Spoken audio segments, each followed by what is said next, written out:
Hey guys, welcome back. Today we're going to do kind of a fun video that will be a little bit related to powerlifting, but is going to talk specifically about the recent fight between Conor McGregor and Dustin Poirier.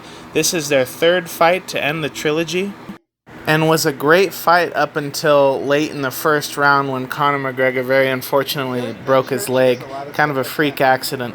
In this video, I want to discuss some of the things that might have led to that leg break and how it relates to our sport of powerlifting, strength training, and hopefully we can walk away with a few lessons to take home.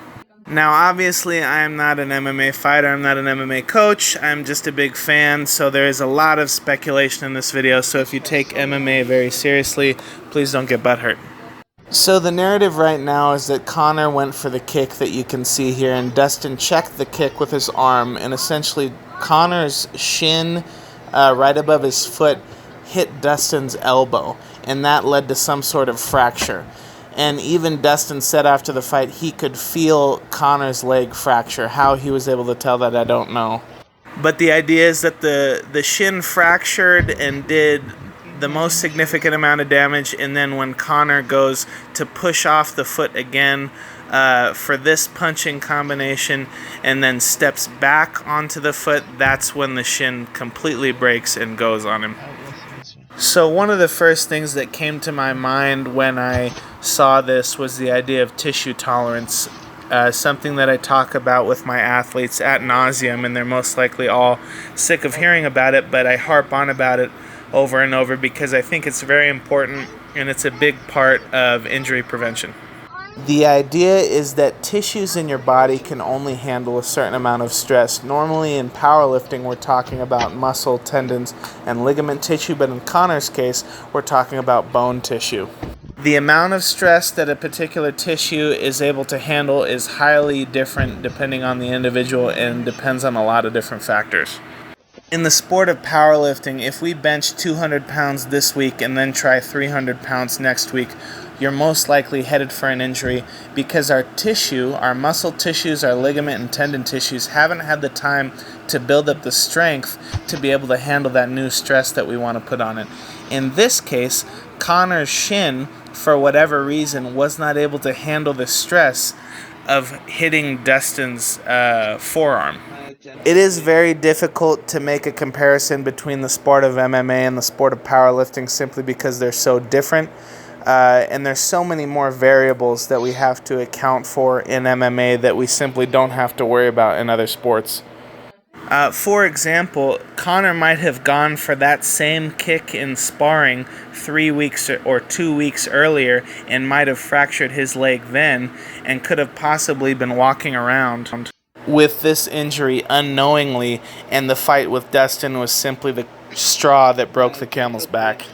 So there's a lot of different factors that play into an athlete breaking their leg into a fight, and I don't want to pretend like we know exactly why he broke his leg, but let's pretend for a second that everything outside of the fight went for Conor as usual. He was healthy coming in, his diet was relatively similar, and that this was just a freak accident. I'd like to talk about the idea of tissue tolerance for a second and how that applies to Conor and how potentially this could have been avoided. Again, this is speculation. So in the sport of powerlifting, we address the need for tissue tolerance by lifting progressively heavier weights or by lifting progressively larger amounts of volume in a manner that our body can recover from, so it's not too much stress too soon. In Conor's case, the case of an MMA fighter who's throwing kicks, you are ideally throwing the kick at a muscular, fatty part of your opponent's body, but a lot of times you'll hit bone like a shin or a knee or an elbow.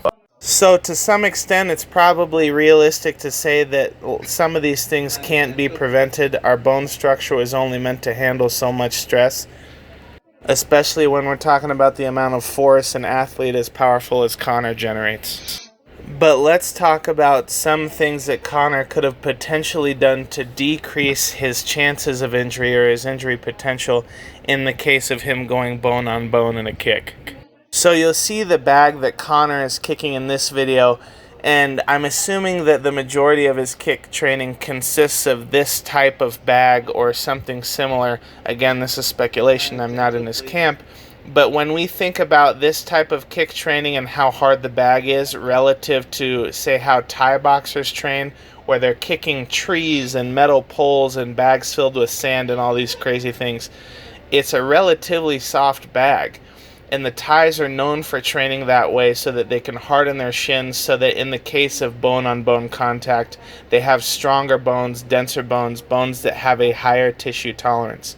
And if Conor's training consists mostly of hitting these relatively softer bags, then maybe he's missing out on some exercises and some training that could potentially increase his leg tissue tolerance, specifically in the case of his bone structure.